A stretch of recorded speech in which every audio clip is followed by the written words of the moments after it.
Ficaram com saudade? Eu também. Então, antes de começar, você por vaso de Deus. Deus abençoe a sua vida. Hoje à tarde a gente vai fazer uma coisa muito diferente. Estão preparados? Tem coragem? Muito diferente. A gente vai fazer uma arena. Já viram a arena? Quem já viu algum vídeo da arena? Não viu? Tiago diz: aquele que sabe o que deve fazer, não faz, está pecando. Nós vamos fazer uma arena. O que é essa arena? É um momento de perguntas e respostas. Vocês vão poder fazer qualquer pergunta que vocês tenham dúvida, e eu vou responder.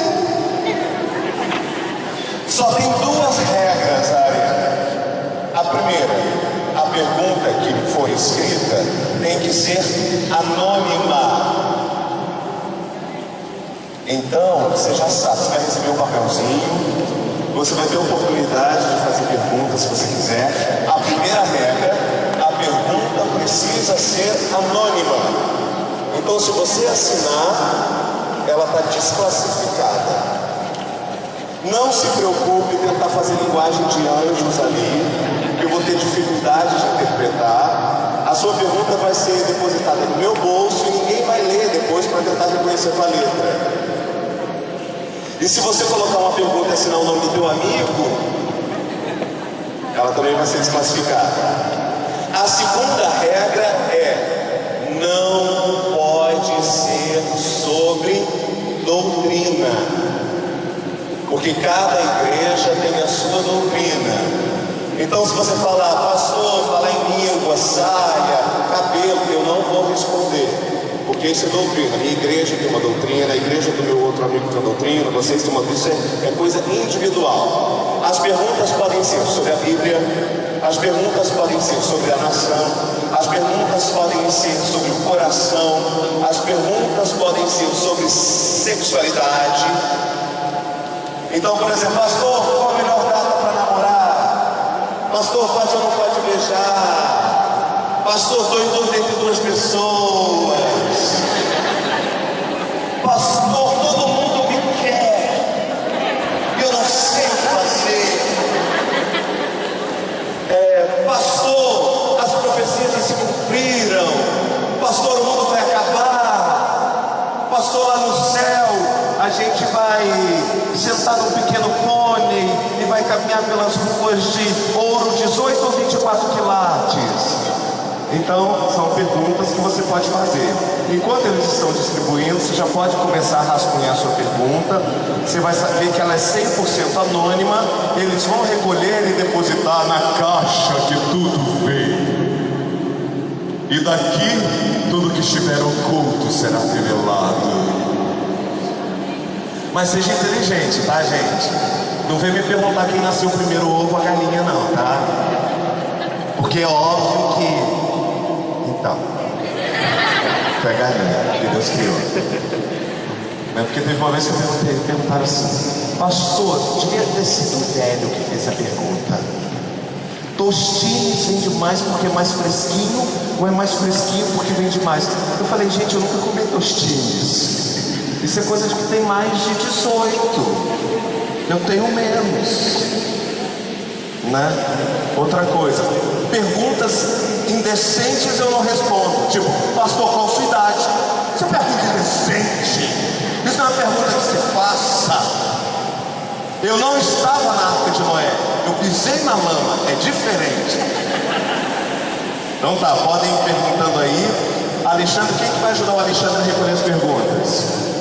Maiara e a Vanessa. Quem é a Vanessa? É você que é Vanessa? Cadê a Vanessa, gente? Oi, Vanessa, quase que eu não te vi. À medida que você fizer a sua pergunta, você pode levantar que elas vão passar recolhendo. Vou deixar juntar umas 10 para ninguém ficar assim, aquela pergunta foi de fulana. Ela está passando por esse problema, quem diria? Parecia tão santa. Pessoas que acabaram de ser batizadas com outra língua, gravam um dia. Tudo bem? Entenderam como é que funciona? Então não pode ser assinada, tem que ser por escrito e não pode ser sob doutrina.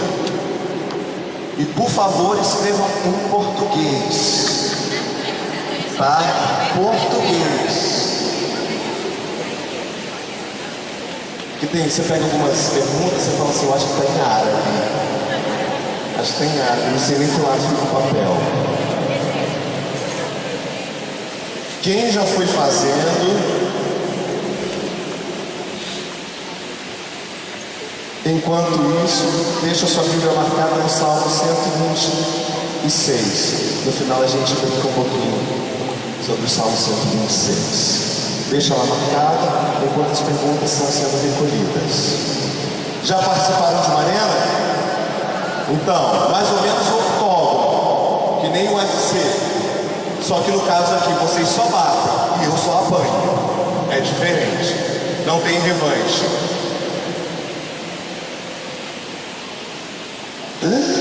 Tá escrevendo esse grupo, irmão? Eu tô vendo aqui.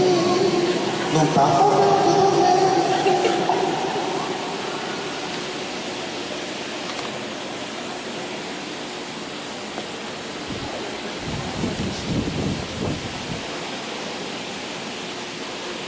Aquela ali perguntou assim, faz a sua pergunta que eu anoto aqui.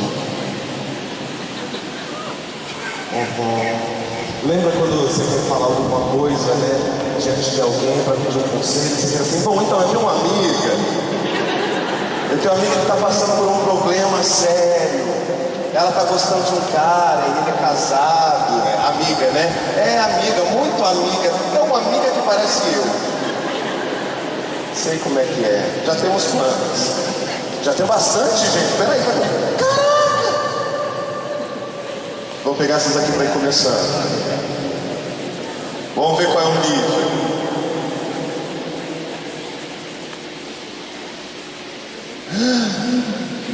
Essa é boa. Estão com a Bíblia aí? Vocês são crentes? Amém? Gênesis. Gênesis, acho que é 4.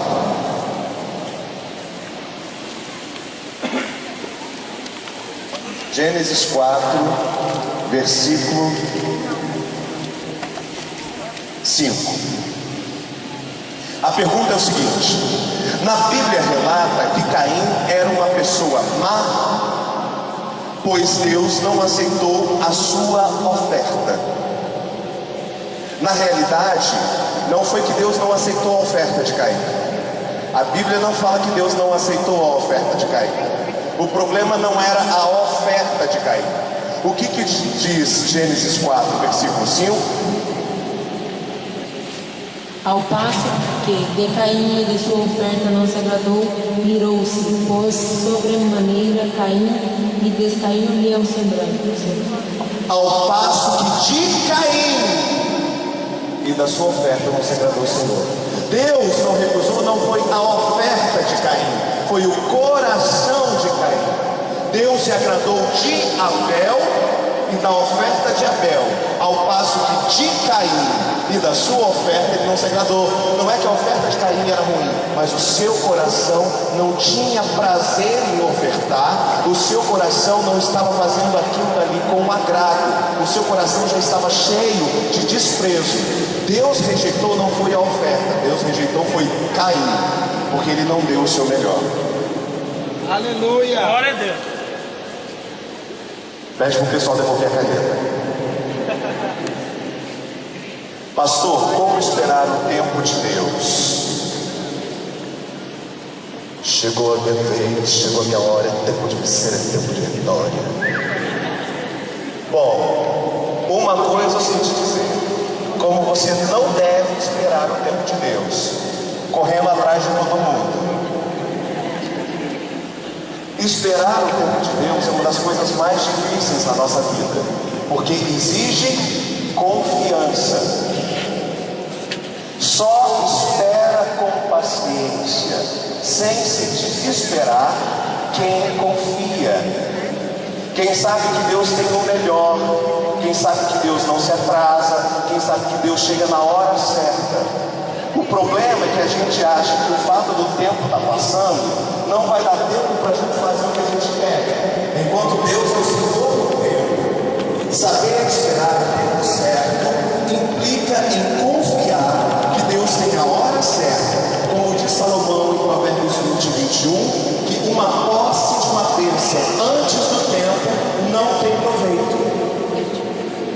Então, se você quer alguma coisa e consegue adquiri-la antes do tempo certo, mesmo que ela seja uma bênção, ela vai deixar de ser bênção para você, ela não vai ter proveito.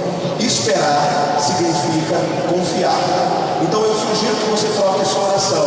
Ao invés de falar, Deus, o tempo está passando, Deus me ajuda, Deus me socorre, Deus olha para mim, comece a trocar e dizer, Deus, me ensine a confiar no Senhor. 5 minutos. Interessante. O meu celular falou bastante, uns 5 minutos. Se Jesus está voltando, por que construímos grandes templos? Quando Jesus subiu ao céu, depois de ressuscitado e passado 40 dias entre o povo, ele falou assim, olha, estou voltando já, espera aí, já volto. Todo mundo saiu desesperado, vendeu tudo que tinha para poder esperar Jesus. Só que Jesus demorou um pouquinho. Na realidade, Jesus está demorando para a gente, porque já se passaram 2000 anos. Mas no tempo de Jesus, isso são apenas alguns segundos. Ele acabou de chegar no céu. Porque a palavra de Deus diz que um dia é como 1000 anos, 1000 anos é como um dia. Então, para que a gente constrói grandes templos? A finalidade, do meu entendimento, de construir grandes templos não é por luxo ou ostentação. É ter um lugar onde a igreja do Senhor possa se reunir para adorar em união e exercitar os dons. Porque o dom só serve para a igreja. Pessoa que tem um dom e não está na igreja não serve para nada. Porque os dons são feitos para edificar o corpo. Então, se você sai do corpo, o seu dom continua com você, mas ele não presta para nada. Agora, como que você... Agora, olha que coisa legal. No nosso país, a igreja está crescendo. A igreja está crescendo. A igreja está crescendo. Lá, a minha igreja, a gente teve que mudar de tempo agora. Para um tempo maior, e já não cabe. A igreja está crescendo.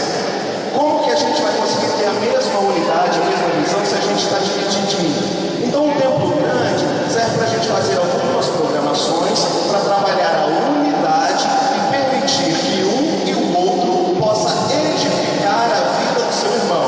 Agora me diz, mas pastor, eu nunca vou lá na frente fazer nada. Mas quem disse que ir na frente fazer alguma coisa tem a ver com dom? Quem disse que dom tem a ver com microfone? Viu um choque? Quem disse que dom tem a ver com microfone? Não tem nada a ver. Muitas vezes quem está aqui na frente pode estar todo estragado, pode estar em pecado, Deus pode não estar usando. E aí, você sabe? Você tem como julgar? Dom tem a ver com exercer aquilo que Deus te deu.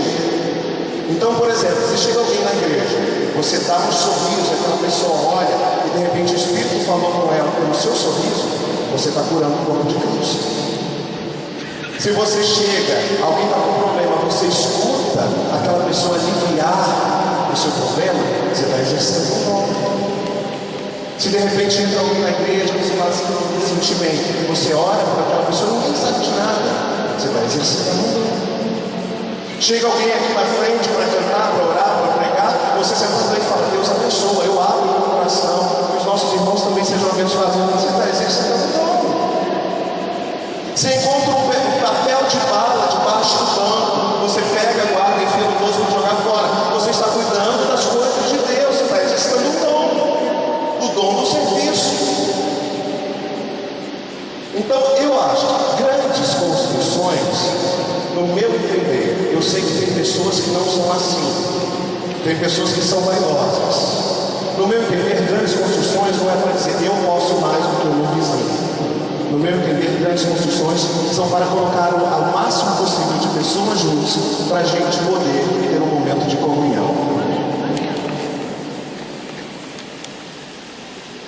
Poxa, Lamaias, como eu sei que o meu namoro é da vontade de Deus. Tá na dúvida, Márcio? Tá na dúvida? Tá namorando por pressão? Como eu sei que Deus aprova o meu namoro? Como eu sei se quem está aprovando o meu namoro é Deus ou é o capeta? Como saber se o meu namoro é de Deus? Vou responder essa pergunta junto com uma outra. Como saber escolher a pessoa de Deus para mim? Duas perguntas em uma só. Palavra de Deus, Números 36, 6. Diz como escolher a pessoa certa. Está lá: escolher entre todos quem lhe for melhor aos olhos. Primeiro mandamento de Deus para a sua vida: você tem que gostar. Não adianta falar, Deus manda a pessoa esperar um anjo do céu vir e falar, é aquele dali, pode pegar. Isso não vai acontecer. Primeira recomendação de Deus: escolher entre todos quem lhe for melhor aos olhos. Primeira coisa, você tem que olhar, você tem que gostar. Porque se você não gostar, é coleguinha. Então não tem nada a ver. Imagina, não, mas fulano é de Deus. Tudo bem, ele é de Deus, eu sou de Deus, mas ela não é de Deus para mim. O fato de ser de Deus não significa que seja de Deus para você. Porque se você casa sem gostar, só porque a pessoa é de Deus, você acorda de manhã, olha para o lado e fala, oh Deus, prepara e leva. Não, a primeira coisa, segundo a Bíblia, você tem que olhar e tem que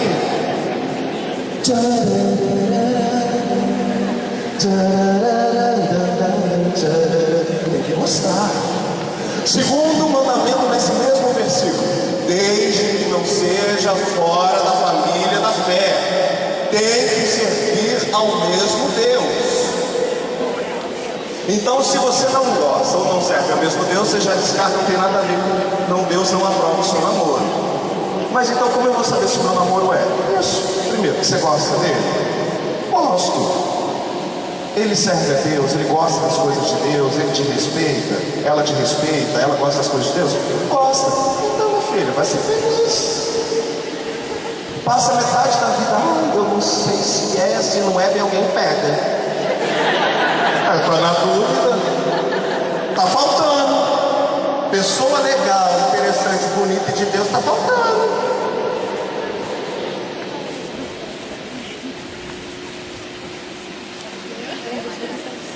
Testamento, estou lendo o primeiro capítulo.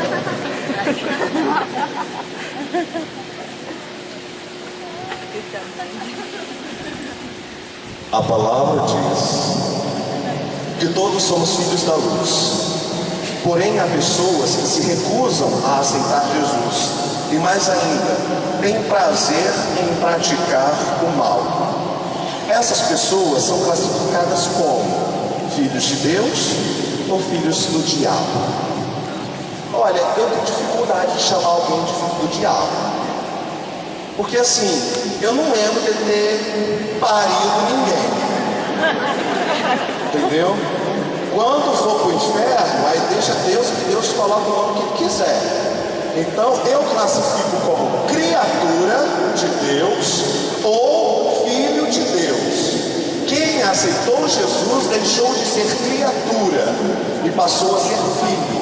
Quem não aceitou Jesus continua sendo criatura de Deus. Por quê? Foi Deus quem criou. Mas aquela pessoa ainda não reconheceu Jesus como pai, Deus como pai, então ela não se tornou filho. Ela continua sendo criatura. E quando a criatura morre, ela vai para o inferno. Quando o filho morre, ele vai para o céu. Agora dá poder para o diabo, pelo amor de Deus. Eu tenho mais o que fazer do que reconhecer que o diabo vale a pena para alguma coisa. Já foi?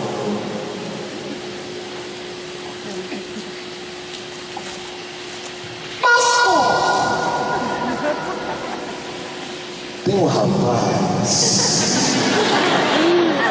Espero que você seja menina. Tem que ser, né? Se não for também, a gente responde da mesma forma, tá? que ele não é da igreja,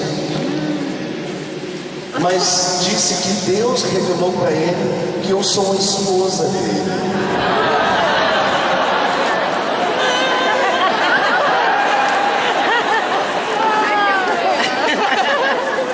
Só que eu não acredito. Mas há essa possibilidade de Deus revelar para ele? Claro que há. Só que não é o seu Deus. É outro Deus. O cara não serve o seu Deus. O cara não serve a igreja. O cara não serve o corpo. Ele quer servir ao seu corpo para ele. Aí você fala, será que Deus apareceu para ele para dizer que eu sou dele? Peraí, desculpa. Eu acho que se Deus fosse aparecer para ele, a primeira recomendação de Deus para ele seria: você tem que me servir.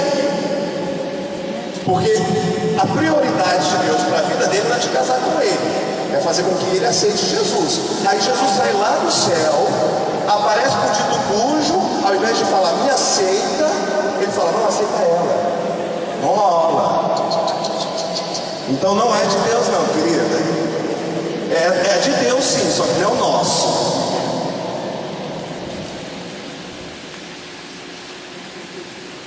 Boa. Como saber discernir se as profecias ou promessas são de Deus ou não? Primeiro, toda vez que eu recebo uma profecia, se ela for algo do futuro ou alguma coisa discernente a ministério, eu sempre vou pedir confirmação na Bíblia. Sempre. Porque a maior de todas as revelações já foi dada. É a palavra de Deus. Deus não precisa acrescentar nada. Mas às vezes a gente vai que nem um Balaão, né?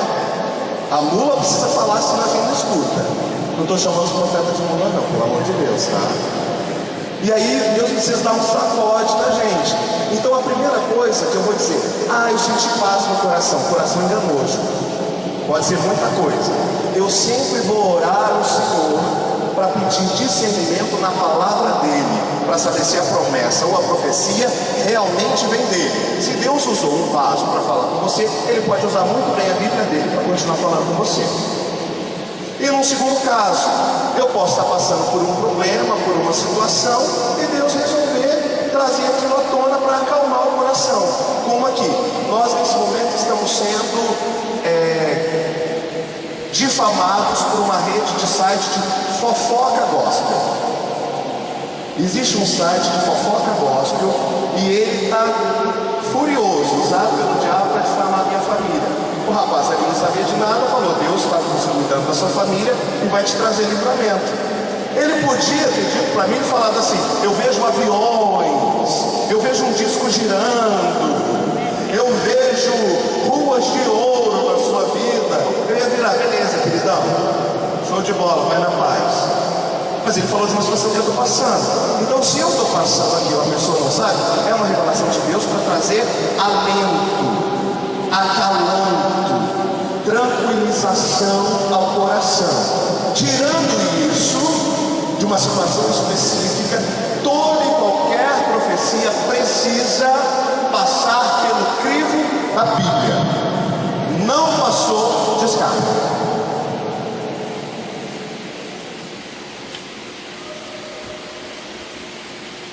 O jovem deve acomodar-se da vida profissional ou secular pelo fato de ter uma chamada divina? Bom, depende de como é a sua chamada. O meu ortopedista é um dos caras mais chamados por Deus que eu conheço. E ele realiza um chamado de Deus como ortopedista. De tanto viajar, eu e os pastores da minha igreja, a gente vive com a coluna travada. Sabe quem destrava? Ele recebeu uma unção de Deus de conseguir discernir a doença e tratar para que a gente continue cuidando da igreja e pregando o evangelho. Ele tem uma chamada divina. Ele é testemunho disso.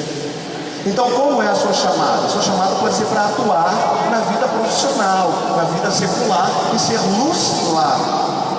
Agora, se ela é exclusiva para o Evangelho, você precisa começar a discernir isso. Como que a gente faz isso? Ah, Deus me chamou, larguei tudo, vou viver para Deus. Cuidado, principalmente se já tem mulher, marido e filho, porque o negócio fica apertado. Então, comece exercitando o seu dom junto com o seu trabalho. Vai trabalhando os dois, fluindo os dois, até que Deus dê a direção. Não rompa, não, você pode passar por dias difíceis e depois colocar a culpa no Senhor e desistir do seu chamado, dizendo que Deus foi ingrato contigo.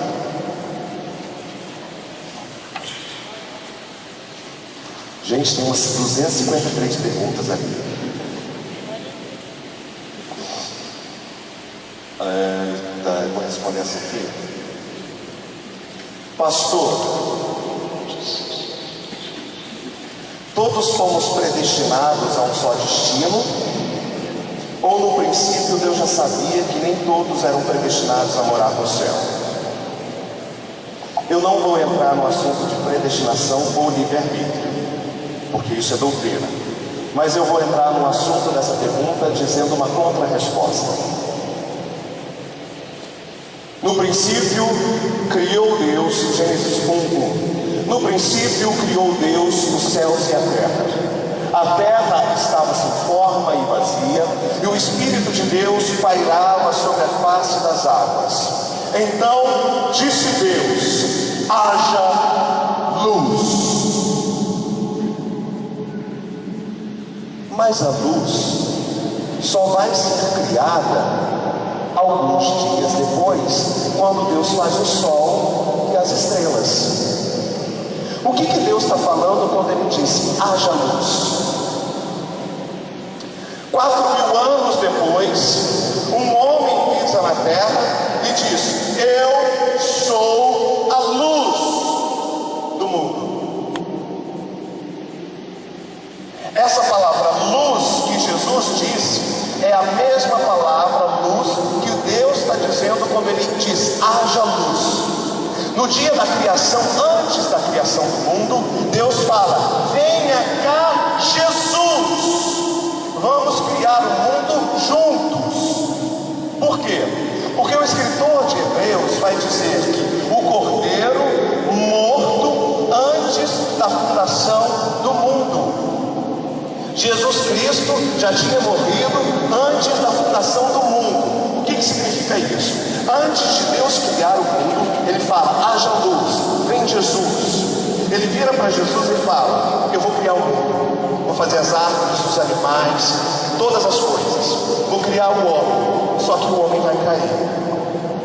Há um jeito de eu salvar a humanidade, dando você como sacrifício. Você topa? Se você topar, vai ter salvação para eles. Se você não topar, não tem jeito. Jesus fala: eu topo. Deus criou o mundo, mas Ele fez a proposta para Jesus Cristo antes de criar o mundo, o Cordeiro morto antes da fundação do mundo. Então, qual é o destino, ou melhor, qual é o pré-destino no coração de Deus? A predestinação: que todos sejam salvos, que todos venham a ir para o céu.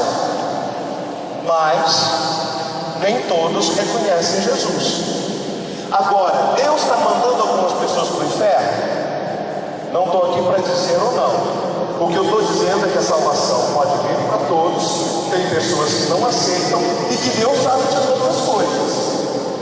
Agora, se Ele interfere, aí já é doutrina, predestinação ou livre-arbítrio. O que eu tenho para dizer é: Jesus aceitou morrer por nós antes da fundação do mundo, para que todos fôssemos salvos. Isso aí bem, sem entrar na doutrina, hein?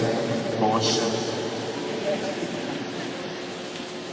Por que a terça parte dos anjos foram lançados para o inferno? Não, a terça parte dos anjos não foi lançada para o inferno ainda. Elas foram lançadas para fora do céu. Eles ainda serão lançados no inferno. Deus vai pegar o inferno e vai lançar no lago de fogo e enxofre, como diz Apocalipse. Mas Satanás, a serpente do paraíso, chamada como estrela da manhã ou estrela d'alva, Satanás também recebia esses nomes. E a Bíblia diz que ele era querubim ungido e pelas pedras flamejantes de Deus ele caminhava. Satanás tinha acesso muito grande e era muito inteligente. Diz a palavra de Deus que ele era medida de perfeição. Sabe o que é isso? Deus criava uma coisa, se ela fosse parecida com a beleza de Satanás, ela era perfeita. Se ela fosse diferente, ela era imperfeita. Para você ver o cargo que Satanás tinha no céu diante da presença de Deus. Mas o seu coração permitiu que a maldade entrasse, e aí ele não mais queria ser perfeito ou parecido com Deus. Ele queria ser Deus. E ele tinha um poder de influência muito grande. Ele conseguiu contaminar a cabeça de 1/3 de todos os anjos. Eles se revoltaram e não foi Deus que expulsou eles do céu. Entenda uma coisa: não foi Deus que expulsou Satanás e os anjos do céu, porque isso é fichinha para Deus. Foi Miguel. Deus pediu para Miguel fazer a faxina. Deus falou: Miguel, temos uma revolta aqui, tira todo mundo do céu. Sabe por quê, meu querido? Porque se Deus levanta do trono dele para resolver alguma coisa, acaba tudo. É poder demais. Você acha mesmo que se Deus levantasse do trono dele ia sobrar um fiasco de Satanás? Não ia, tinha evaporar.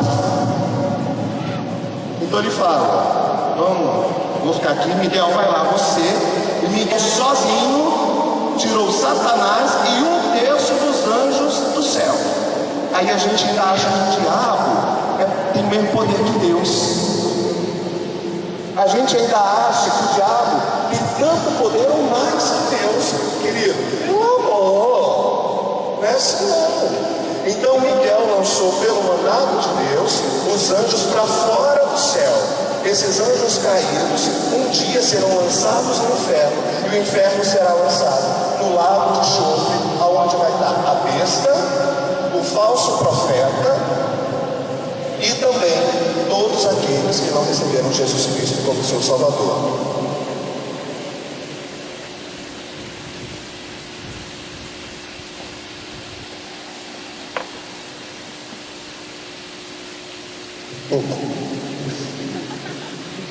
Eu tenho dificuldade com esse tipo de pergunta, porque eu acho que o coração engana muito.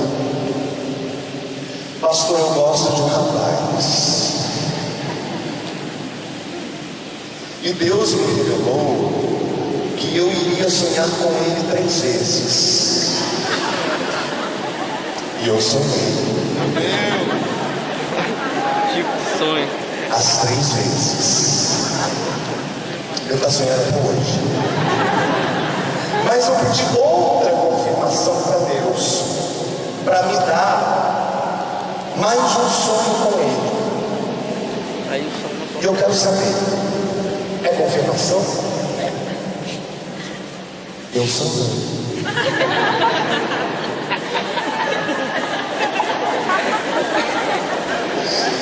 Olha só, cuidado, porque a nossa mente é influenciada.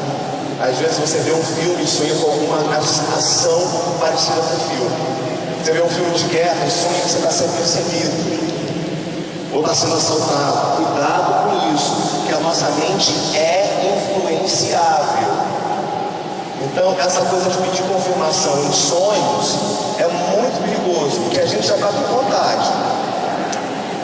A gente já não tira ele do pensamento, né, bonitinha?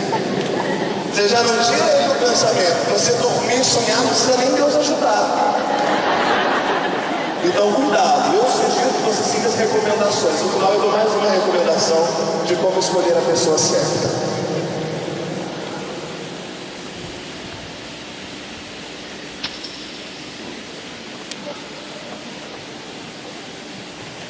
Já foi. Gente, o mundo só vai levar.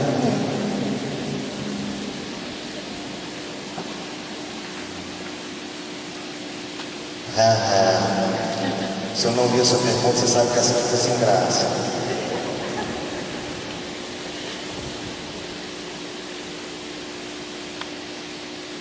Como posso saber se Deus tem verdadeiramente uma promessa na minha vida?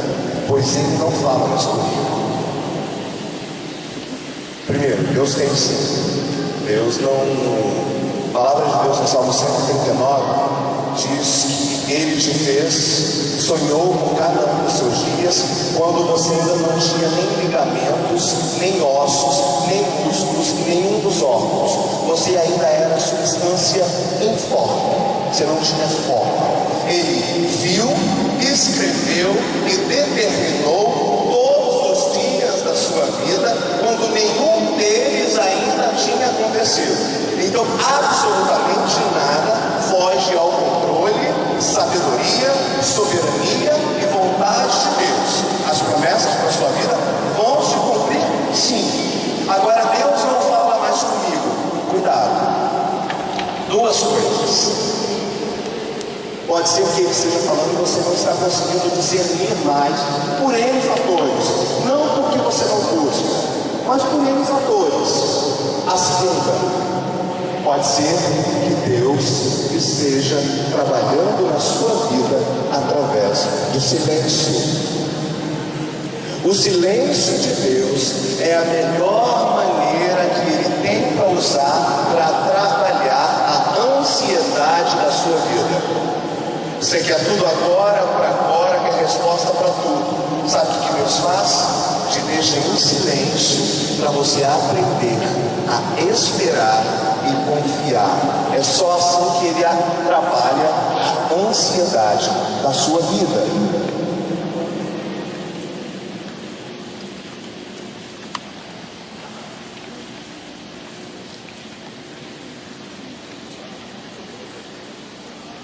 E gente, abre para mim esse texto aqui. Me dá, por favor.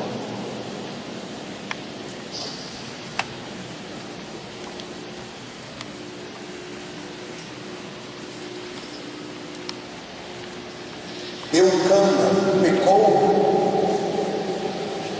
Eucana, marido de Ana e Penina, pai de Samuel. Se ele pecou, não sei. Acho que não. Acho que ele amava Ana tanto que ele não queria que ela sofresse. De certa forma, ele tentou até bloquear o sonho dela de ter um filho. Mas eu não vejo como um pecado.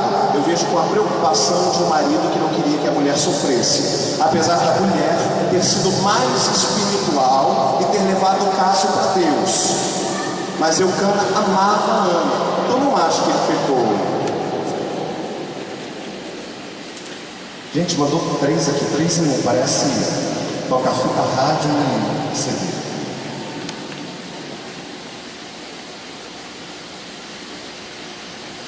O que eu faço?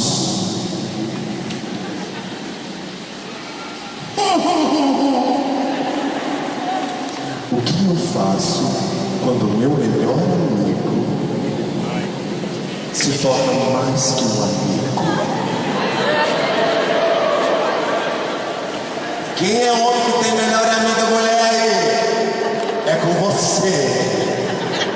Essa palavra para tu poder uma revelação aqui. O que eu faço? Primeiro, se você é mulher, você não vai chegar para ele e falar: vem em mim que eu não faço.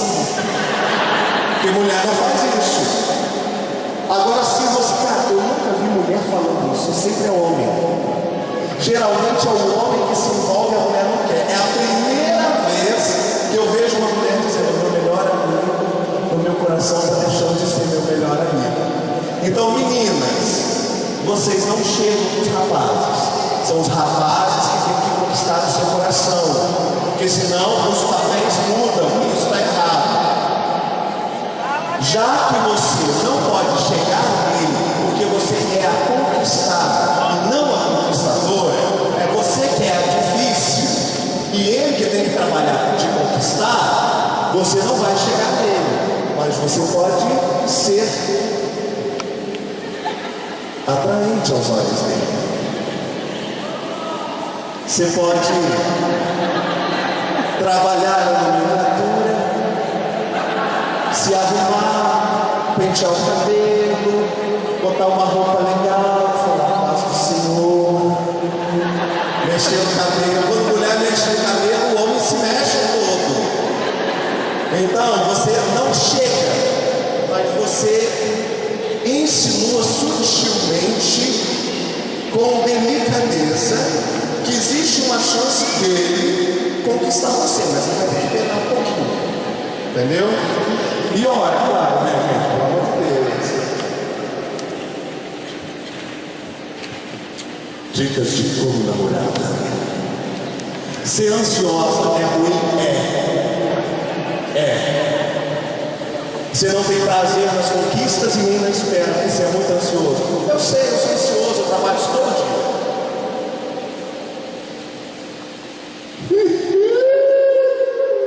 Essa aqui vai pro final, é igual essa carinha me tem.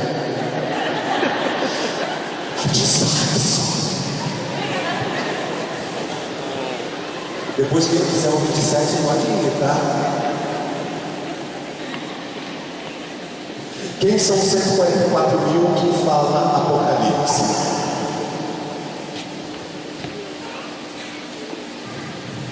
Como é que eu não vou aprender?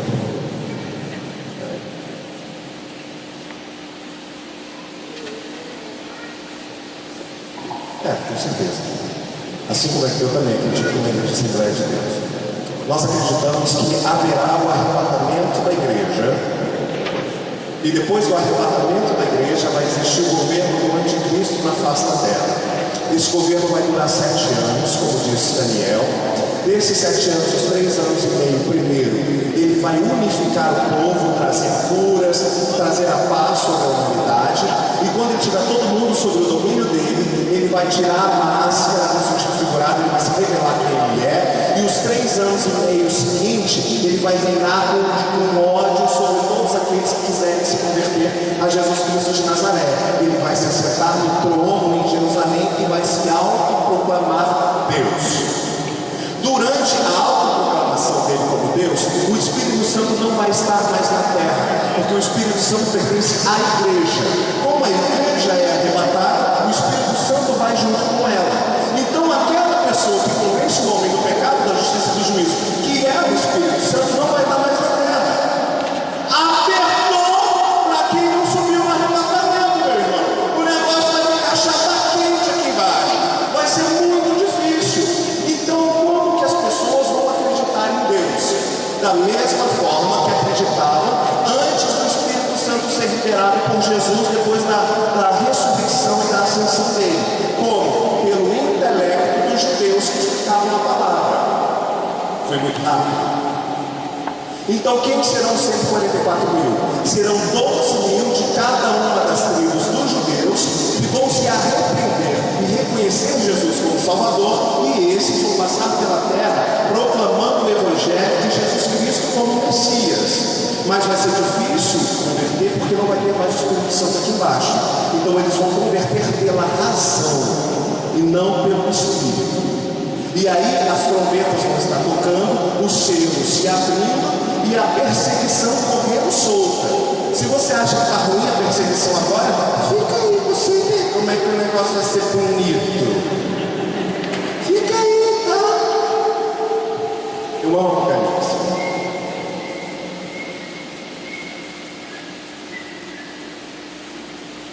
Como o Senhor disse, a terça parte dos anjos não foram para o inferno. Então seriam os demônios? Isso. Os demônios são os anjos caídos. Então, quando os anjos caíram, eles receberam um novo nome, demônio. Assim como a estrela da manhã caiu, ela recebeu um novo nome, Satanás, que significa adversário. Quais as classificações dos anjos? Não sei todas, porque eu não conheço todo mundo, é muita gente. O que eu sei é que para cada demônio tem 2 anjos, porque se uma terça parte cair, ficaram 2 terças partes. Então se tem um demônio, tem 2 anjos no mínimo para ele. Mas quais são as classificações? A Bíblia me fala de serafins, que significa anjos de fogo, que são aqueles que não saem do céu. Então tem pastor falando assim: Deus manda serafim aqui na terra, né? Deus não manda serafim, tá? Ele não manda. serafim fica diante do trono de Deus, adorando a Deus, com 6 asas, inclusive uma para tapar os olhos, dizendo: Santo, Santo, Santo é o Senhor. Existe uma outra classe de anjos chamados querubins, que Ezequiel fala que eles têm 4 faces, 2 lugares não diz, que é o leão, o boi, o homem e a águia. É outra classe de anjos. Inclusive, a primeira vez que aparece um querubim é quando Deus tira Adão e Eva do paraíso e coloca um querubim com espada desembainhada para proteger o paraíso. Fora essas 2 classes de anjos, tem os anjos normais e tem os arcanjos, que são os líderes de determinada legião de anjos. Então, lembrando assim rápido: anjos, arcanjos, querubins e serafins. Quanto tempo deve durar o namoro de um crente? Não sei, eu acho que não muito. 10 anos. Porque o negócio aperta. Né? Se você chega perto de mim e fala: não, pastor, mas eu fico com a minha namorada e ele é tranquilão, eu vou dizer para você: tem um problema contigo. Porque você fica lá namorando e está tranquilão, meu irmão, você deve estar com algum distúrbio. Porque o certo não é ficar tranquilo, não. Então você não pode demorar muito. Uns 2 anos, eu sei, a gente demora mais, não sei, cada caso é casa, a gente tem que avaliar cada caso por cada caso. Eu casei com 1 ano e pouquinho, né, porque não dava não. Chega adolescente, o jovem perto e fala assim: pastor, eu chego perto do namorado, eu chego perto da namorada, me dá um fogo, um negócio. Eu falo: glória a Deus, está tudo certo aí no seu corpo, está tudo bem. O problema é só o que você vai fazer com esse fogo.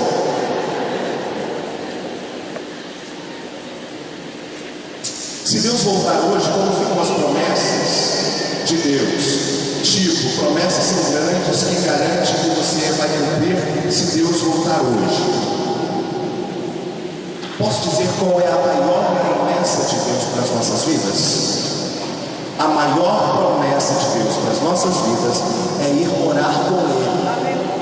Essa promessa é maior que qualquer outra promessa que venha a existir. E para que eu vá morar com Ele, eu preciso morrer. Não vem crente metido falar que vai ser translatado, arrebatado antes de todo mundo, não, tá? Porque isso só aconteceu com Elias e com Enoque. Então, tirando isso, bota teu cavalinho na chuva e espera, porque o normal do processo é que a maior de todas as promessas, a infalível de todas as promessas, aconteça: você morrer e morar com Ele.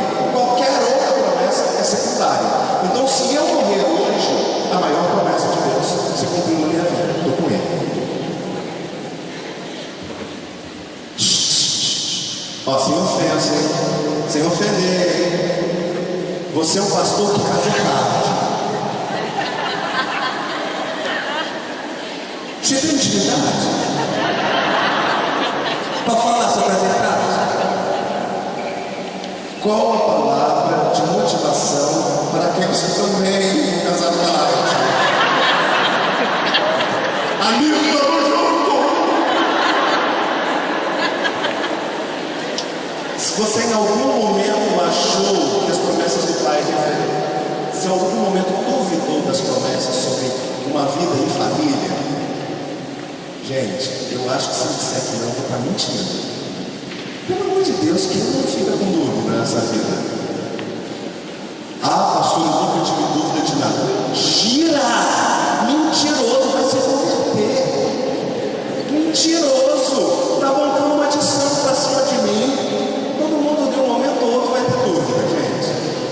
Mas realmente eu casei tarde, eu casei com 33, já estou adivinhando a minha idade. Eu casei com 33, mas eu também, durante a minha juventude, eu não era desesperado para casar. Então o amor despertou tardiamente no meu coração. Eu enfrentei todas as pressões que você possa imaginar, da família, da sociedade, das escola e da igreja. É cruel. Porque eu já servi a igreja solteiro. Então passei por todas essas dificuldades. Mas chegou um momento na minha vida porque eu não queria qualquer coisa. Eu dediquei muitos anos da minha vida ao Senhor. Eu fiz muita besteira também. Mas quando eu resolvi acertar, eu dediquei muitos anos da minha vida ao Senhor. E eu não queria que a pessoa que viesse estar comigo me separasse de Deus. A pessoa que vier estar comigo, ela precisa me aproximar de Deus. Nada menos do que isso eu aceitava. E claro, eu tinha que gostar também, né? Então eu me despertei tardiamente para o amor. A palavra de Deus, através da boca do rei Salomão, diz em Eclesiastes: não desperte o amor antes do tempo. Então não fica apressado, porque tem alguém, uma pessoa, um amigo, uma amiga namorando. Cada um tem o seu tempo, cada um tem a sua promessa. Eu tenho uma conhecida que ela casou muito tarde, ela tem um filho com 40 anos. E Deus abençoou e teve um filho, uma coisa mais linda do mundo. E ela é extremamente feliz. Parece dois adolescentes. Tudo já deve ter quase 50. Mas eles vão ao cinema, eles saem para passear, uma coisa linda. E aí você vê que Deus deixou o melhor para o final. Desiste não. Essa que eu respondi, como saber quem é a pessoa certa. Caridade irreversível.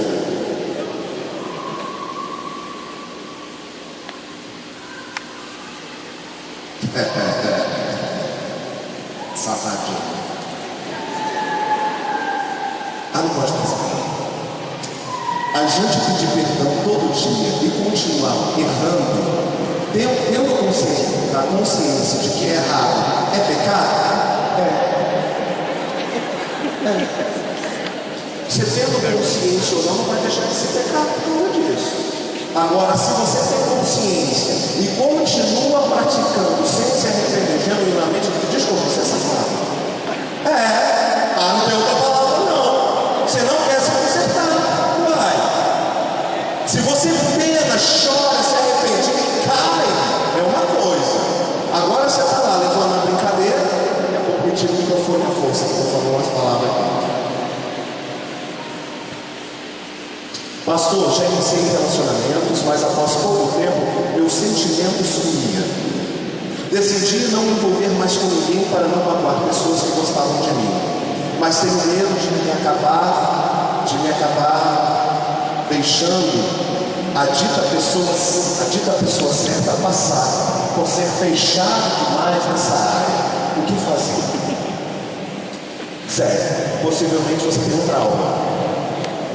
Possivelmente na sua infância ou na sua adolescência, você sofreu alguma decepção.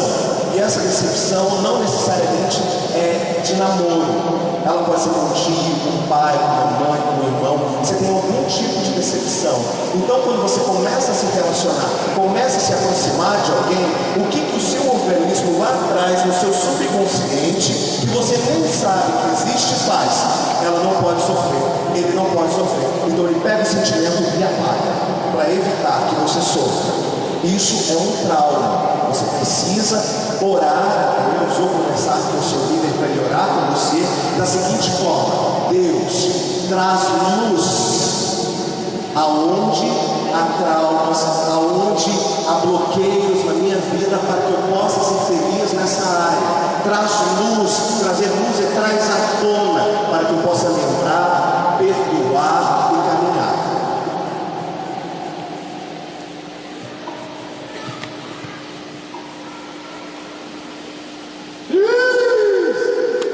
O que fazer quando a sua amiga gosta do mesmo menino que você?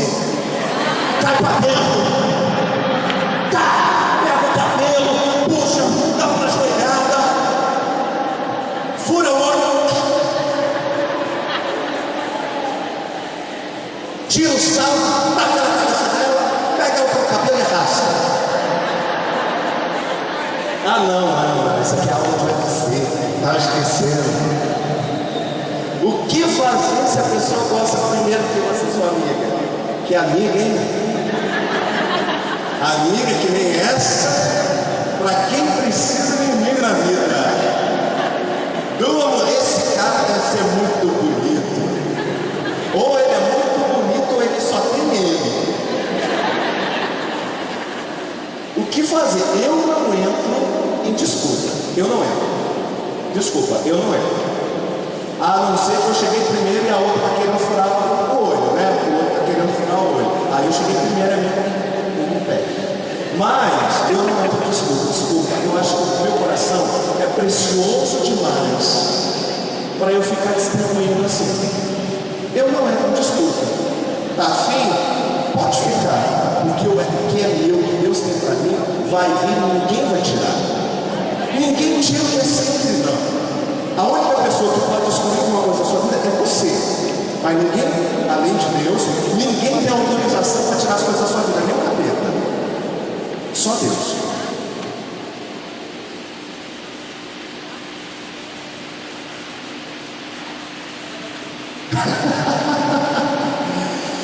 É porque assim, eu sou muito prático com as respostas. Pastor, quando o pai da moça não diz nem sim e nem não a respeito do namoro com a filha dele e manda você orar, o que fazer? Vai orar?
Traição no namoro é sinal de que não é de Deus?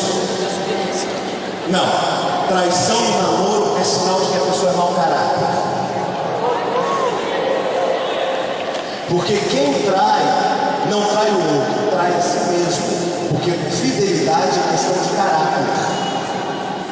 Então, se a pessoa te trai no namoro, que você nem tem um compromisso de aliança com ela, imagina depois do casamento que é só pro resto da vida. Só. Você está namorando há 5 meses, um ano a pessoa te traiu. Imagina passar 40 anos, 50 anos do lado dessa pessoa. A não ser que Deus mude o caráter dessa pessoa, ela não tem um problema em outro lugar, ela tem um problema de caráter. Porque quem trai é mau caráter. Como você conheceu a sua esposa? Uma intimidade. Amigo, então. Como que você conheceu a sua esposa? Da forma natural, como todo mundo conhece, pela internet. Pior que foi. Tá, mas não foi site de relacionamento que a gente não estava tão desesperado não, tá? Vocês já ouviram falar de Escolha Esperar? Então, eu era colunista de Escolha Esperar quando a Escolha Esperar estava começando. E aí eu postava muita coisa. Tinha um ministério chamado Eu Não Estou Só, que dava palestras para solteiros, viúvos, divorciados, acima dos 30 anos, de como esperar a pessoa, de como ter o melhor de Deus, mesmo quando o tempo vai chegando. E aí eu escrevia muito e postava na internet. E algumas pessoas retweetaram o que a Bianca escrevia, e eu achei interessante, eu comecei a seguir ela, e ela já me seguia por causa de alguns textos, de algumas frases. E aí, eu não fazia a menor ideia quem era ela, não conhecia testemunho, não conhecia nada, e nem ela fazia a menor ideia quem era eu. A gente apenas gostava do que o outro escrevia. Até que um dia eu estava postando uma coisa na internet, não lembro o que, e eu vi uma frase no Twitter. Twitter é de Jesus. Eu vi uma frase no Twitter e achei uma frase muito interessante, muito inteligente. E aí eu resolvi clicar na fotinha da pessoa. E aí quando eu cliquei na fotinha da pessoa, eu falei, minha esposa. Minha esposa, foi assim mesmo, tô falando sério. Falei, minha esposa, essa aqui é minha esposa. Foi assim. Aí eu fui procurar quem era ela, quem tinha amigos em comuns e tudo mais. Aí descobri que era aquela menina que cantava no Raul Gil, que eu assisti quando era criança. Não, já tem a mesma idade. Depois aquela menina que passou por todo aquele problema do coma, de ser aberta, de declararem a morte dela e depois ela ressuscitar. E eu não sabia que era ela, mas eu orava por ela nos programas de rádio e tudo mais. Eu falei, nossa, que coincidência e tal. E eu fui procurar como que era ela. Fui ver os vídeos, fui ver o testemunho, fui ler o livro e tudo mais. Eu falei, Deus, ela tem as características físicas que me agradam. E também tem as características espirituais.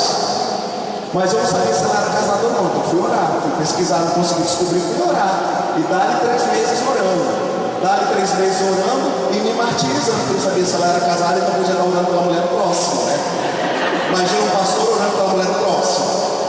É complicado, eu estava mal ali. Meu joelho estava parecendo um casco de tartaruga. Passava mais tempo dobrado do que em pé.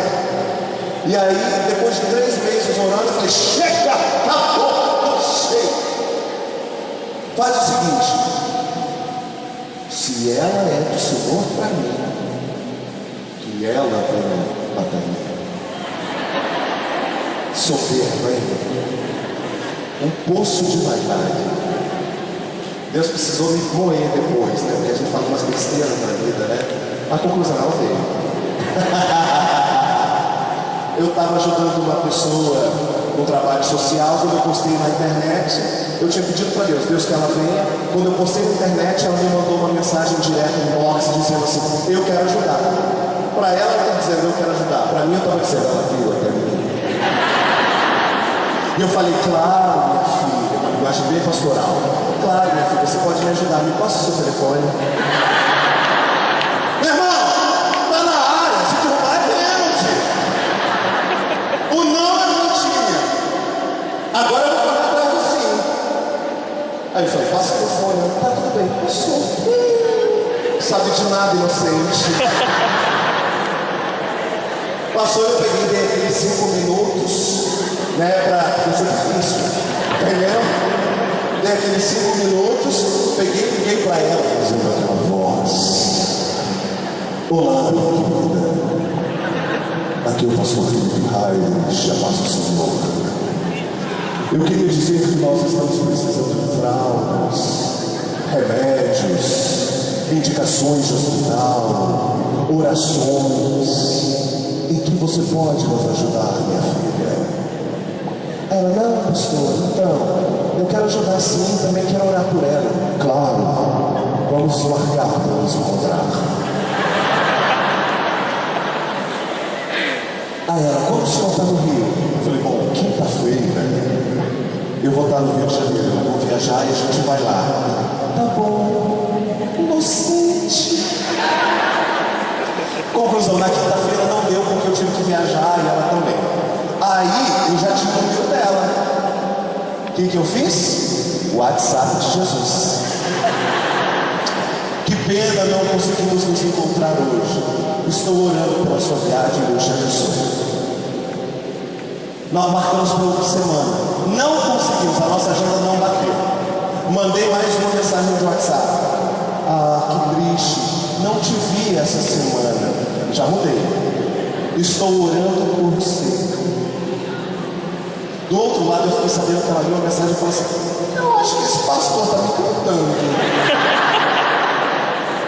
Mal sabia ela que era verdade. Aí ela começou a perguntar para as amigas dela o que elas achavam de mim. E as amigas começaram a dizer, olha, você não acredita? Sempre que eu vejo ele pregando, eu sempre imaginei que se você fosse casar com alguém, seria ele. Aí ela, é barrado, não quero casar com ninguém. Cruz de credo, bate na cadeira. Dá 3 pulos para um lado, 3 para o outro. Quero saber de homem, não. Conclusão, ela ficou curiosa e foi pesquisar quem eu era. O trabalho que eu tinha feito com ela foi fazer comigo. Aí fui ver meus vídeos, minhas pregações, meus textos. Virou para Deus, depois de analisar tudo isso, e falou, Deus, eu nunca mais vou casar. O Gil sabe disso, eu não quero saber de homem, mas se algum dia eu casasse com alguém, seria com ele. Aí ela foi me adicionou no Facebook de Jesus. E aí eu puxei assunto, oi, tudo bem? Passamos a madrugada conversando. Estou resumindo bastante, porque a história está lá em filipebianca.com.br. Os poemas, tudo está lá. E aí, e também tem no Twitter, no Facebook e no Instagram, Felipe Raios, tá? Vocês estão lá comigo? Porque se não tiver, vocês estão em pecado. A palavra de Deus diz em Tiago que aquele que sabe o que deve fazer e não faz, está pecando. Tá? E aí, passamos a madrugada conversando. Na segunda noite que nós passamos a madrugada conversando, ela falou, mas o que você quer? Eu acho que ela não estava preparada para a resposta. Eu virei para ela, isso é um pedido formal de casamento, não de namoro. Eu quero que você apresente o meu nome ao Espírito Santo, para que ele te diga quem eu sou, porque eu estou dizendo, você é a mulher da minha vida.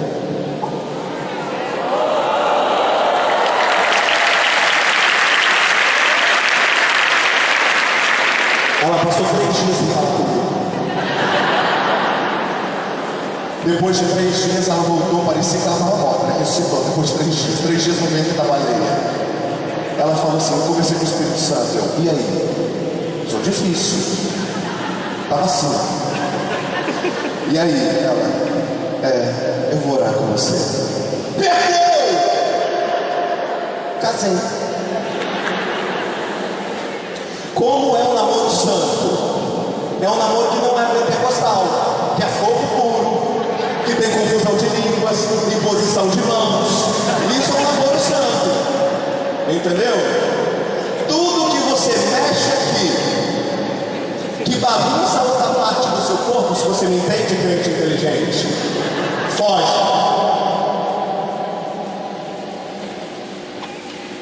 Sobre o namoro, namorar com os pais sabendo, mas não aprovando, pode? Não. Desonrar os pais é pecar contra Deus. Obedeça os seus pais e Deus te honrará.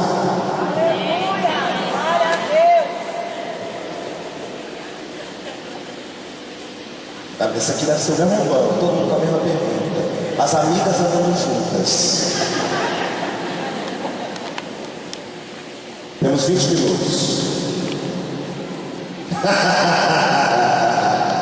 Uma pergunta que não quer calar e tem afligido a minha alma.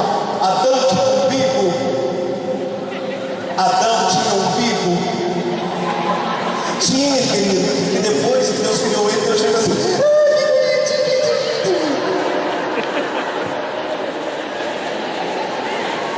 Como Lúcifer foi criado.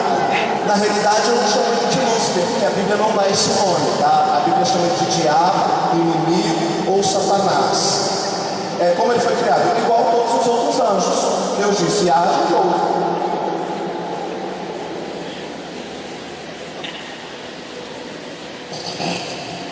Pro final, vocês estão calientes.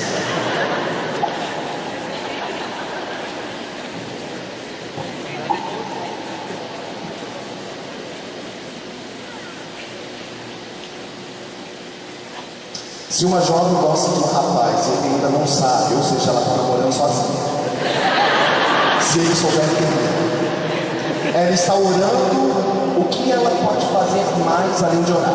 Olha só, oração é a arma mais poderosa do universo. Não existe nada mais poderoso que a oração. Então você já está fazendo assim, já começou grande. Mas o que você pode fazer? Você pode insinuar, ser agradável aos olhos dele.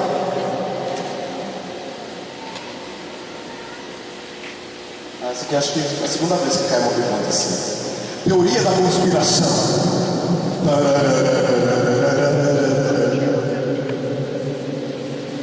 O bom daqui é que você fala a voz propada. Você termina e você ouve o final da resposta. Cara, é tão legal que a sua voz fica tão grande. Eu estou me sentindo com 2 metros de altura. Cara, manda o Hulk. Teoria da conspiração Illuminati. Tem a ver com o governo do anticristo? Devemos nos preocupar? Bom, se eu acreditar em teoria da conspiração e nos Illuminati, eu vou acreditar que tem tudo a ver com o governo do anticristo. Eles estão aí para isso. Agora, eu devo me preocupar? Eu não. Se você quer se preocupar, aí os problemas são seus. Eu tenho outras preocupações: cuidar da minha família, servir a Deus, pregar o Evangelho, ser luz. Eu tenho muita preocupação na minha cabeça para me preocupar com o anticristo. De boa, não me preocupo com ele não. Por mim não faz nem cheira. Eu sou guardado, cuidado, amparado por Deus. Se ele quiser chegar em mim, vai ter que passar por Deus. Estou bem. Ah, não. Pastor, o que fazer quando se gosta de uma pessoa que já namora? Ah, não. Tu precisa de uma coça. De vara. Faz com você e não com ninguém, não. Ele já tem dona. Ela já tem dono. Você está gostando dele? Desgosta. Não leva isso para a tua vida, não. Porque agora é namoro. Daqui a pouco você está gostando de homem casado. Não leva isso para a tua vida. Se já tem alguém, desgosta. Sofre, chora e parte para outra. Porque isso é maldição para a sua vida. É porque no namoro a gente acha que tudo é brincadeira. Só que é no namoro que a gente adquire as faculdades de relacionamento e leva para o casamento. Você acha que não tem nada demais gostar de alguém? Você está solteiro, gosta de alguém que namora, daqui a pouco você está casado e gosta de alguém casado. Isso não adultério. Já fizeram. É uma preocupação com o filho de Adão.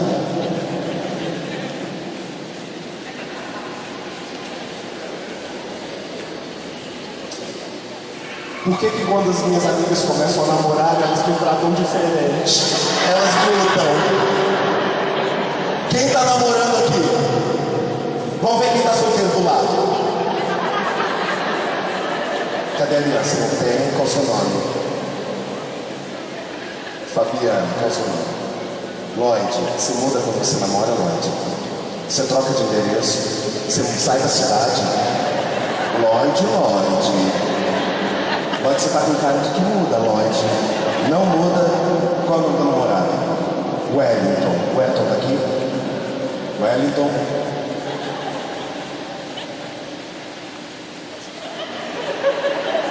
Abre teu coração. Conta aqui para mim, ninguém vai saber. Você também muda, você larga teus amigos, quando tá namorando, não? Deixa eu ver se inspira confiança. Lloyd, você tá namorando com ele? Tem certeza? O cara demorou muito. Você precisa orar mais, para ver se ele tá caprichada. Brincadeira, gente. Sempre faz isso. Porque minha esposa é linda e eu... Bom, então. O que fazer quando as minhas amigas começam a namorar e elas mudam? Gente, olha só. Quando a gente começa a namorar, a gente muda as prioridades. Que a gente tem que dividir o tempo agora com a pessoa que a gente gosta. Então, às vezes acontece mesmo. Agora, aquela pessoa que se isola do mundo, ela está errada. Porque ela continua vivendo nesse planeta. Tem gente que começa a namorar e se isola do mundo. Para de falar com todo mundo, isso é errado. Isso é uma doença. Agora, mudar um pouco é o natural. Porque se não mudasse, não ia ter namoro. Ia viver com os amigos. As igrejas evangélicas deveriam orientar mais os jovens sobre os temas da sexualidade. Deveriam, e é por isso que a sua igreja fez isso com vocês, me trazendo aqui.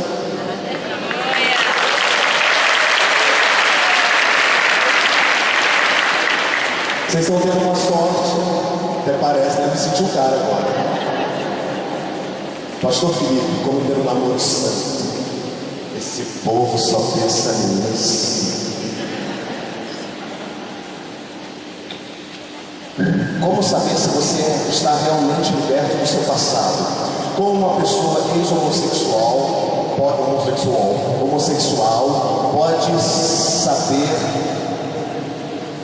ou uma ex-lésbica? Quero saber porque não consigo me comunicar com uma pessoa quando se trata desse assunto. Querido, olha só. Você acredita que uma pessoa que bebia pode parar de beber? Você acredita que uma pessoa que se drogava pode parar de se drogar? Sério? Vocês acreditam mesmo? Não, estou falando sério. Vocês acreditam nisso? Então por que uma pessoa que é homossexual não pode deixar de ser? Qual a diferença?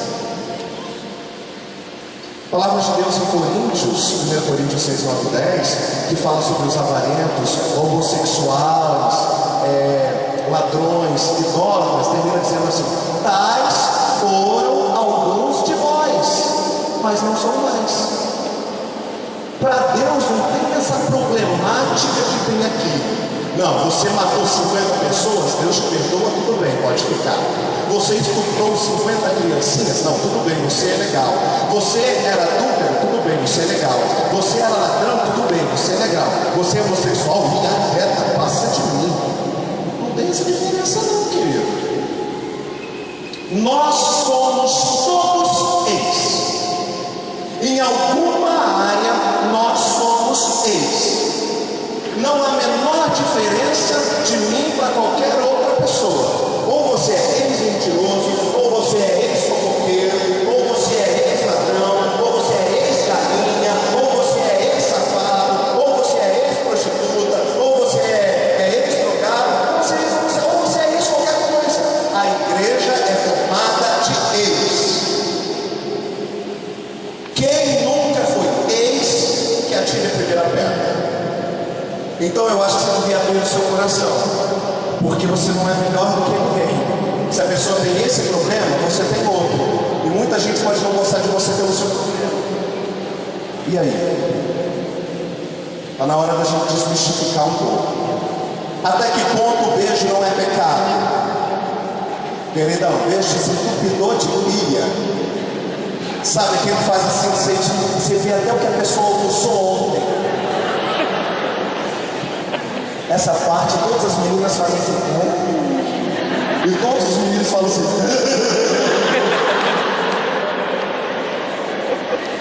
Até que ponto? Até o ponto de que se você beijou, mexeu com outras partes, parou. Entendeu? Na dúvida, menos.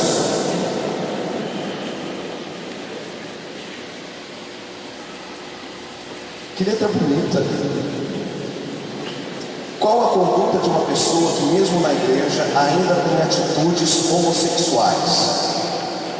Busca, mas ainda cai no pecado. Olha só, primeiro você tem que entender que o processo de santificação se chama processo por causa disso. Porque as pessoas, elas são recebidas por Jesus, elas são perdoadas por Jesus, mas nem todas mudam de vida da noite para o dia. Tem gente que bebia e no dia seguinte não bebe mais, mas tem pessoas que vão precisar passar meses orando, jejuando e ir diminuindo pouquinho até parar de beber, fumar, se drogar. Como que faz com uma pessoa que tinha características homossexuais, aceitou Jesus, sofre com isso, mas ainda continua caindo? Primeiro, saber do progresso de Deus na vida dessa pessoa. Se essa pessoa caía 10 vezes por semana, e hoje, mesmo estando com Deus, ela cai 10 vezes por semana, tem alguma coisa errada. Ela precisa firmar um propósito com Deus, porque talvez ela ainda não esteja convertida, ela ainda não teve uma experiência com Deus. Agora ela caía 10 vezes por semana. Há 5 meses atrás ela passou a cair 5. Agora ela caiu uma vez, ela está progredindo com Cristo. Ela ainda cai, mas ela está caminhando para o alvo de libertação. Ela precisa continuar orando, ela precisa continuar jejuando, e ela precisa continuar dizendo não para o pecado. Mas é difícil dizer não. Quem acha fácil aqui dizer não para o pecado? Ninguém, querido. Qual é o seu pecado? Talvez o pecado não seja esse, seja outro. Mas dizer não para o pecado é difícil. O que não pode acontecer é cair e ficar no chão. Então, se a sua vida está tendo um progresso junto a Cristo, glória a Deus, você está passando pelo processo de santificação. Se ela continua igual, você precisa de ajuda urgente, porque eu acho que você não teve uma experiência verdadeira. Não estou julgando, não, mas eu acho que você não teve uma experiência verdadeira com Deus. Você precisa de ajuda. É a mesma.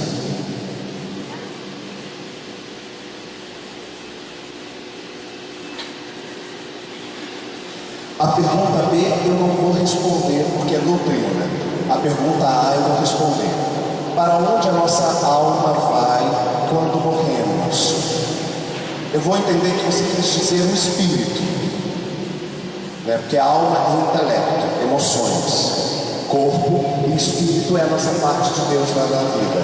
A palavra de Deus me diz em Eclesiastes 12 que quando o homem morre, a sua alma volta, seu espírito volta para Deus que o deu. Vou entender isso. A pergunta B eu não posso responder porque é doutrina. Erotismo é pecado? Óbvio. Ver 50 tons de cinza também.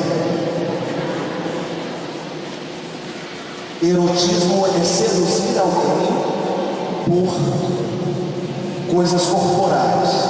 Sedução é pecado. Sua esposa é mais baixa que você?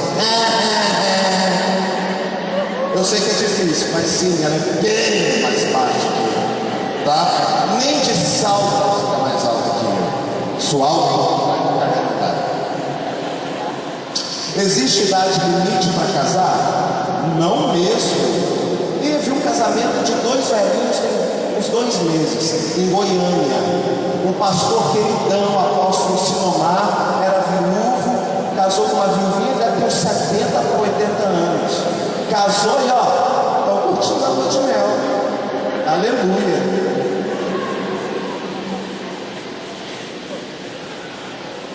Ó a confusão aqui.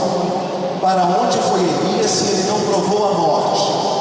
Foi arrebatado no carro de fogo. Elias não foi arrebatado no carro de fogo. Vai ler a Bíblia, 1 Reis. O carro de fogo passou, separou Elias de Eliseu. Elias subiu arrebatado num redemoinho. É diferente. Elias teve a unção da tempestade do X-Men. Subiu num redemoinho. Para onde foi Elias? Para o céu, conhecido como seio de Abraão, paraíso, morada celestial. Foi para lá, mas ele não passou pela morte. Pois é, legal, por isso que Elias é considerado o maior de todos os profetas.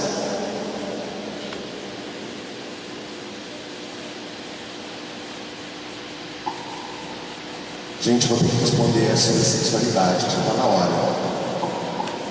Só vou pegar mais uma aqui. Agora já falo.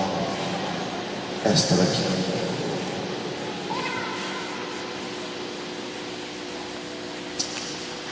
Como devemos fazer para saber se estamos no centro da vontade de Deus? Estar no centro da vontade de Deus não faz com que a gente não passe por problema, tá? A gente passa por problema mesmo estando no centro da vontade de Deus. Mas como saber? Primeiro, você busca Deus a todo momento, em toda hora. Você confia os seus passos à vontade de Deus. Ou você tem uma vida piedosa, você busca não se contaminar com o pecado, você busca momentos devocionais, você está no centro da vontade de Deus. E se Deus pedir para você abrir mão de alguma coisa, você abre, você está no centro da vontade de Deus. Estar no centro da vontade de Deus é mais um relacionamento do que uma definição, é ter intimidade.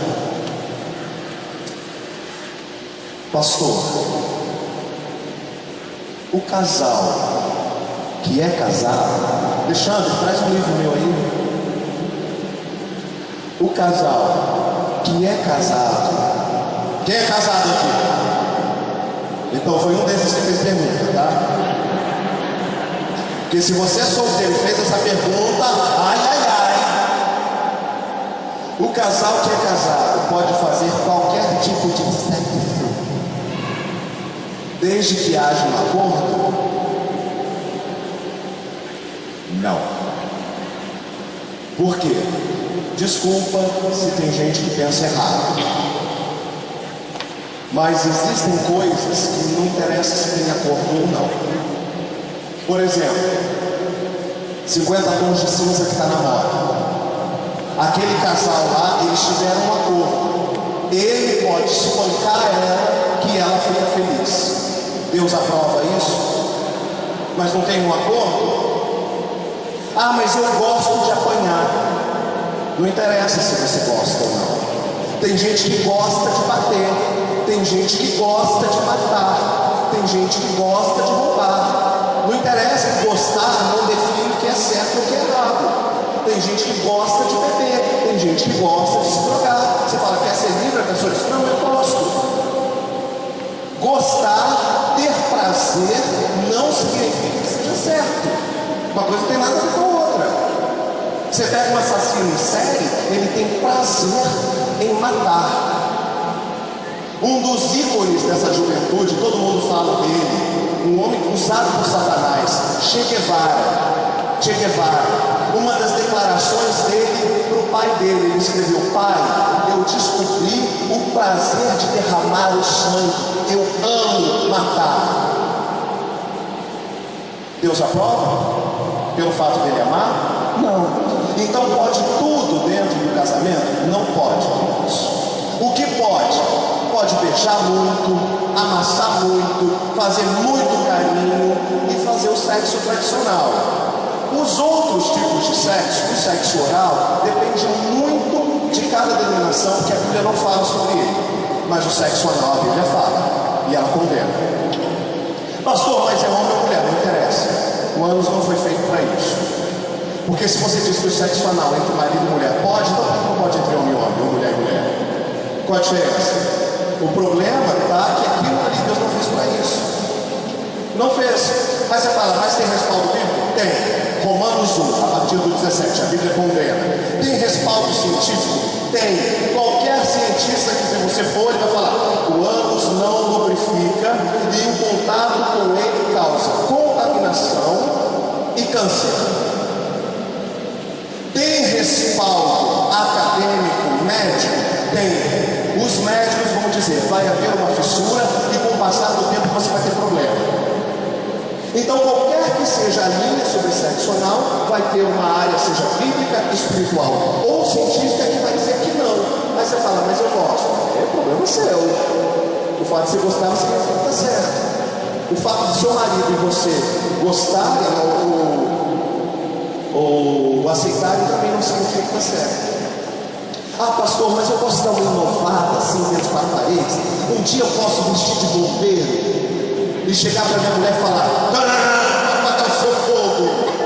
Encontro de casais, né? Estou me sentindo aqui. Olha, eu não sou contra, mas desde que isso seja um tipo de distração, de brincadeira e não um fundamento. Se você só consegue fazer isso para ter prazer, tem doença, tem problema. O seu prazer tem que estar na sua esposa, o seu prazer tem que estar no seu marido. Se você quer fazer uma palhaçada, como eu sou muito palhaço, você quer fazer uma palhaçada, brincar, não tem problema, você está se divertindo com a sua esposa, você está brincando com o seu marido. Agora, a brincadeira ou a palhaçada não pode ser o prazer em si, porque se for, tem uma coisa doente dentro do relacionamento que precisa ser tratado. Pronto, já pode abrir conta de casais, tá? Sobre sexualidade. Depois de casado, algumas pessoas dizem que até no seu deitar deve estar em santidade. Posso fazer sexo pelado?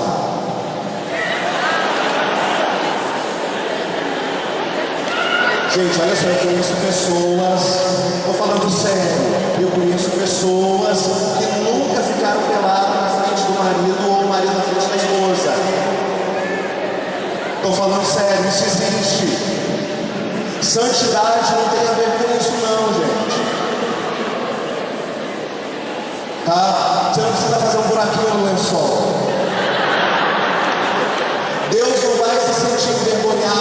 estiver namorando com seu marido, com a sua mulher, ele vai sentir alegria, porque você está fazendo o desejo dele para o seu coração, e assim é feliz no seu relacionamento com o seu marido e com a sua mulher. Cada vez que você realiza um relacionamento sexual com o seu marido ou com a sua esposa, você alegra o coração de Deus, porque você alimenta a família. Então pode. Santidade não tem nada a ver com ficar pelado, a não ser que você resolva sair pelado na rua. Aí, além de não ser santidade, é crime. A última, para a gente acabar. Poxa, achei que não ia ter o ar. Já ia sair daqui magoado. E ia precisar fazer cura interior, terapia. Essa última aqui é engraçada. Antes da última, deixa eu ler a última frase do meu livro. Pastor, esse livro aqui é só para casados? Não. Vou ler a última oração do livro, que é uma oração que eu fiz. Pai, o Senhor sabe o que se passa comigo. Sabe quantas vezes eu já chorei, sonhei e me decepcionei. Sabe todas as vezes que lutei e fracassei. Mas nessa hora, eu decido entregar a minha luta ao Senhor. Lute por mim. Lute comigo. Muitas vezes eu fui precipitado e agi ou falei impulsivamente. Quero te pedir perdão. Me ajuda a mudar. Preciso de ti. Restaura a minha vida. Restaura os meus sonhos. Restaura a minha casa. Faz-me acreditar que o Senhor não desistiu de mim. E me ajuda a receber e sentir o seu amor que transforma. Coloco o meu futuro nas tuas mãos. Cuida dele para mim. Eu não conheço o amanhã. E muitas vezes eu tenho medo dele. Mas o Senhor conhece e já me viu lá. Quero voltar ao original, ao centro dos planos do Senhor.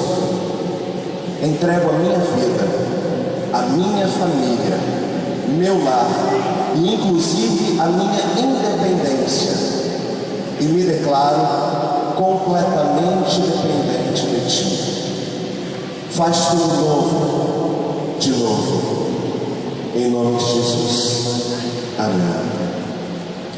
Esse é um livro que eu comecei a escrever solteiro. Terminei casado. Não significa que você vai começar a ler solteiro e vai terminar de ler o livro casado, não, tá? Mas é um livro que Deus ministrou muito no meu coração. E eu vou falar sobre os capítulos dele depois de responder essa pergunta aqui. Beijo com pegada. Pode. Se você for casado, deve. Não pode não, deve. Se você for solteiro, arrependa-te. Porque se você está ficando, quando Jesus voltar, você vai ficar. Beijo com pegada não é legal. Imagina, vem aqui minha potranca. A mulher fala. Aí Deus fala lá no céu. E os anjos dizem assim: a criança até chorou, arrepende-te. Você faz uma pergunta dessa, a criança chora, ela entende das coisas de Deus. Tem 2 capítulos aqui, 3, que eu gosto muito, porque fala da desconstrução dessa sociedade. Quando o homem se torna um banana e passa a não ter atitudes. O outro, quando uma mulher quer ter a mania do controle de dominar tudo. E um outro capítulo aqui é como não repetir os erros dos meus pais. Para finalizar, abre aí. Qual o texto? Salmo 126. 5 minutos. Com efeito, grandes coisas fez o Senhor por nós, por isso estamos alegres. Restaura, Senhor, a nossa sorte como as torrentes do Negueb. E o final, quem sai chorando, pranteando, enquanto semeia, voltará com júbilo, trazendo os seus feixes. Sabe o que me chama a atenção nesse salmo? Quando o Senhor restaurou a sorte de Sião, ficamos como quem sonha. Você já viu uma pessoa quando ela recebe uma surpresa, que ela fica com aquela cara de botão? Parece que ela está sonhando o melhor sonho, tudo que ela queria na vida, ela recebeu, ela fica, parece que está flutuando, pisando em nuvens, aquela cara assim. A palavra de Deus diz que Ele quer fazer isso conosco. A sorte, o destino que Ele tem para as nossas vidas é ter essa expressão de quem sonha. Mas por quê? Para que Deus quer alegrar o nosso coração de tal maneira para a gente viver como se a gente tivesse um lindo sonho? Primeiro, porque Ele quer te fazer feliz. Acredite, Deus se interessa por você. É verdade. Você não é um objeto. Ele quer te fazer feliz.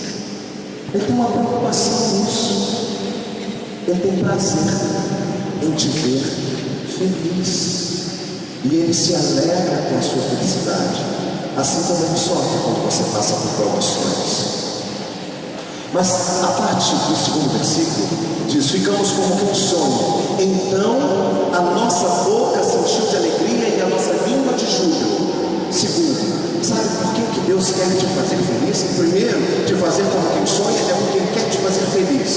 Segundo, para que você possa ser testemunha da felicidade de Deus na sua vida. Então a nossa boca se encheu de alegria e a nossa língua de júbilo. Que as pessoas olhem para você e vejam Deus através da sua felicidade. Filipenses 4:4. Sejam felizes no Senhor. Outra vez vos digo, alegrai-vos.